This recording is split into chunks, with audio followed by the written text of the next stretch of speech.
Hi,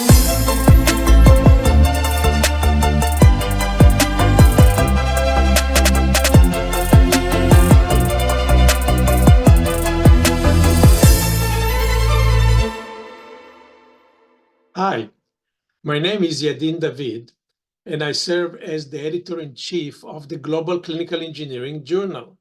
Today, I will be chatting with Dara Keeley, member of the Biomedical and Clinical Engineering Association of Ireland.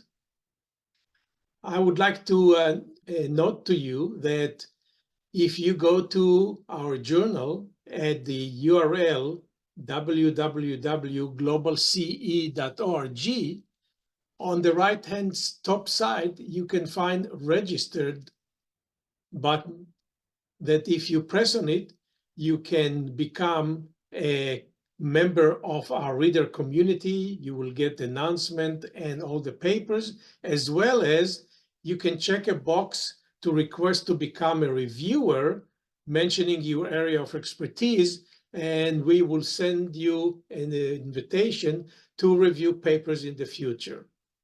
This is a benefit for all of those who are using or watching this video.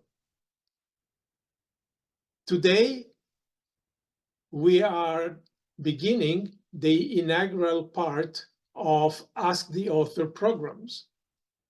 Do you ever feel you would like to ask a question of the author of a paper that you just read?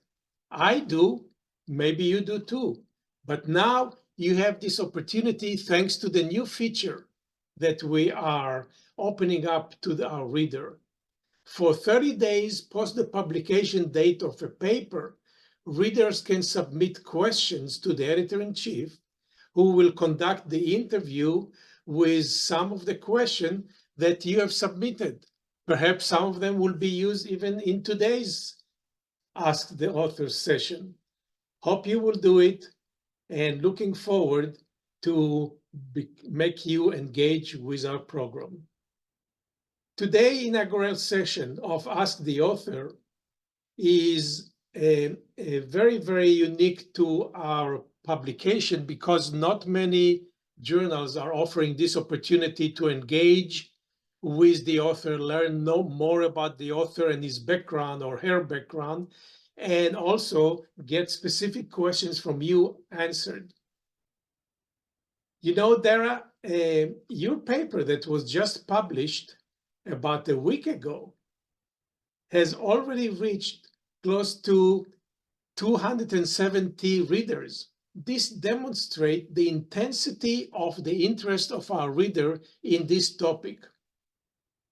So, Dara, let me start by asking you to give us some background about yourself, about your professional work, and the work you do as a health service executive and as a project manager. The title of Dara's paper is Healthcare Providers' Readiness to Address Medical Device Cybersecurity Within the Irish Healthcare System. Well, thank you so much for the introduction. Over the past 20 years, I've amassed a vast amount of experience working for private industry and within a healthcare setting. My academic background would be from electronic engineering and most recently completed a computer science and health informatics master's degree. Areas of interest include healthcare technology management, connectivity and integration with medical device systems, and I'm currently involved with implementing national digital health transformation projects. Fantastic. Am I wrong? Did I see that you're also a musician looking for gigs? In the spare time. Fantastic. What do you play? I play guitar at the moment, but I suppose great. not just in-house.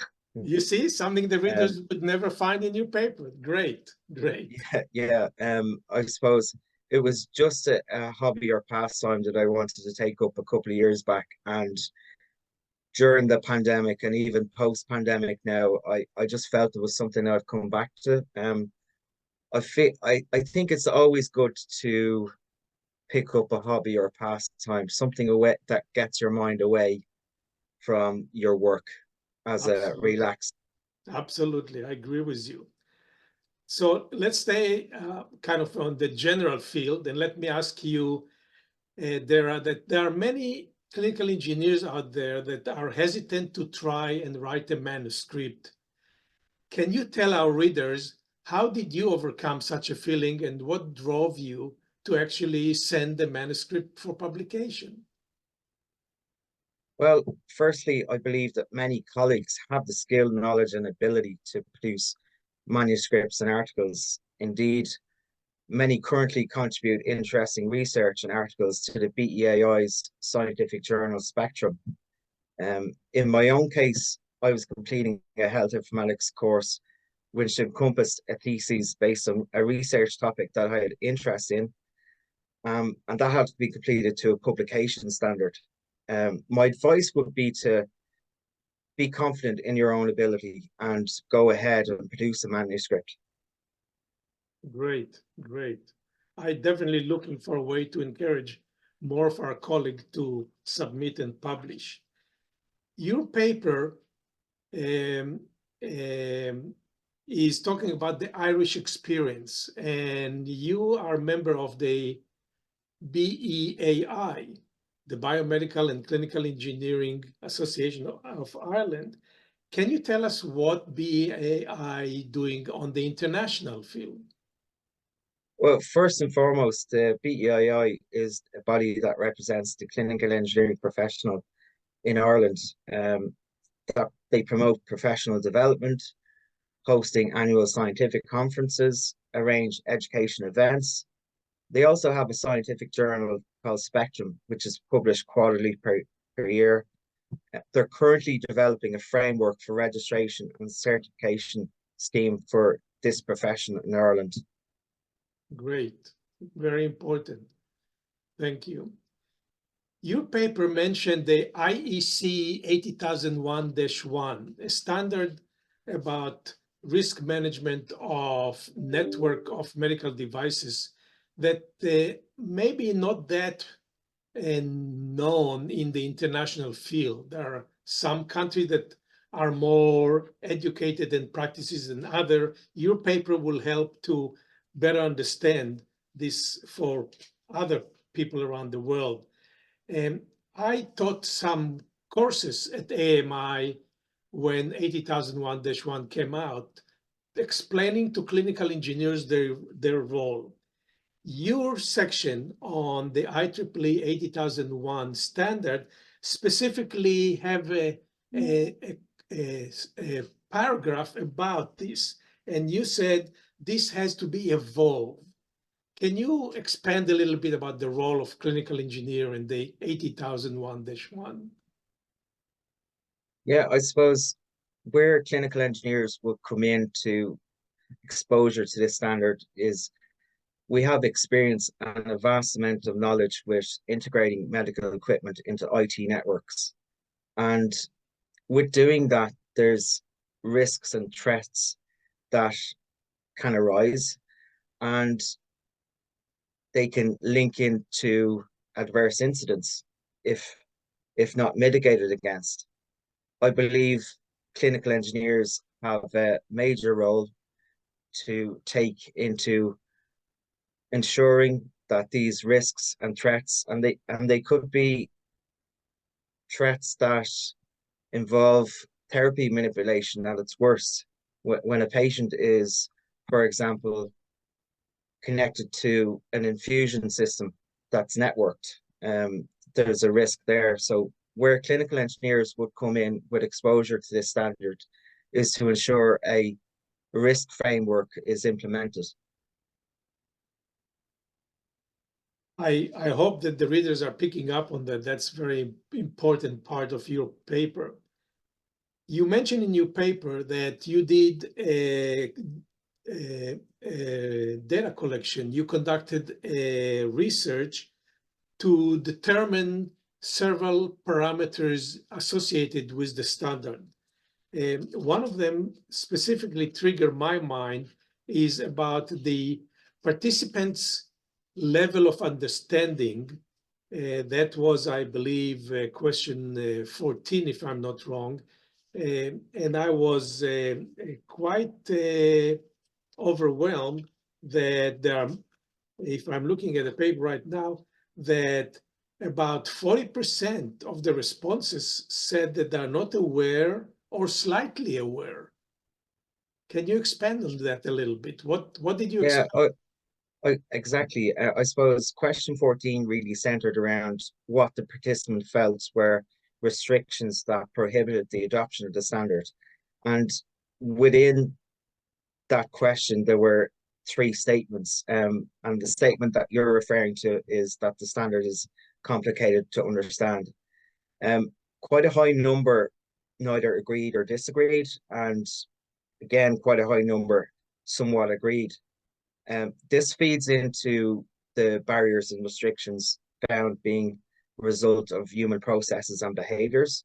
Now, in the paper, I've made a recommendation that the development of a training resource should be identified with the health service executive and healthcare providers management, for want of a better description, to provide resources in development of expertise and coordinate availability of personnel to provide education around this standard. I think it's appropriate that stakeholders, both internal and external to providers, have this the standard adopted and implemented, and that management provide guidance and governance to healthcare sites, enabling a simple pathway to compliance. I mean, like it comes back to really education and Mhm. providing more knowledge around this standard. Yeah. The question before that, question 13, you're actually talking about barriers and restriction. And when I look at the result of what you find out, the alignment between clinical engineering and IT department was an issue. Can you expand on that? Yeah, so question 13 really centered around a question of who's responsible for implementing and managing a risk management program. And the results showed that 39% thought that both clinical engineering and IT departments were responsible, and 48% thought that a multidisciplinary team approach would be better. Now, the recommendation there for a shared responsibility with implementing this standard. I believe increased and close collaboration between all stakeholders involved is essential for the success of this implementation. Absolutely. Collaboration. You are familiar with together we can do it better statement. I believe that fits here as well. Exactly. And if anything that will come out of, I suppose, in Ireland and in healthcare sites at a macro level, hopefully we can start the conversation going with the sites and the clinical engineering departments and the IT departments and quality and risk, for example, and for it not to be siloed and for them to make the conversations and ask, well, how can we progress this standard? How can we reduce the threats? Yeah.